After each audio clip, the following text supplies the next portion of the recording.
ভাবুন তো, একটি গ্রাম যেখানে শত শত বাড়ি রয়েছে, কিন্তু অবাক করার বিষয় একটি বাড়িতেও নেই কোনো দরজা।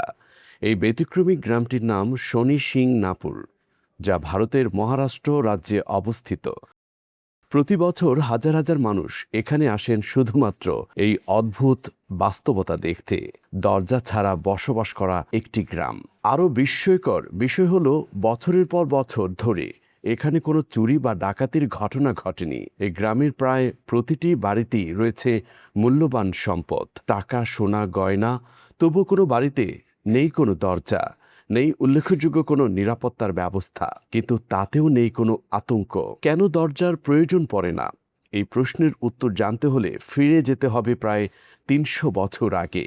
কথিত আছে, একসময় বর্ষার পানিতে গ্রামের কাছে ভেসে আসা একটি কালো পাথর, সেই পাথর স্পর্শ করার পর সেখান থেকে রক্তের মতো তরল বের হতে থাকে। সেই রাতেই গ্রামের প্রধান স্বপ্ন দেখেন, শনিদেব তাদের সামনে উপস্থিত হয়েছেন।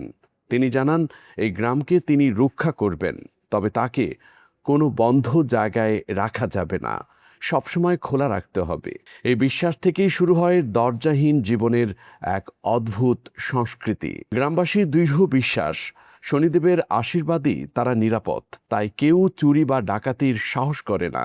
এমনকি করলে কঠোর শাস্তির আশঙ্কা রয়েছে বলেও বিশ্বাস করা হয়। আজও সেই বিশ্বাস অটুট। তবে সময়ের সঙ্গে সঙ্গে কিছু পরিবার ধীরে ধীরে নিজেদের বাড়িতে দরজা বসানোর চিন্তাও করছেন। শেষ প্রশ্ন থেকেই যায়, শতাব্দীর পুরনো এই বিশ্বাস কি আগামীতেও টিকে থাকবে, নাকি বদলে যাবে শনি সিংনাপুরের এই রহস্যের পরিচিতি? আবু তাহির নয়ন, আনন্দবাজার ডেস্ক রিপোর্ট।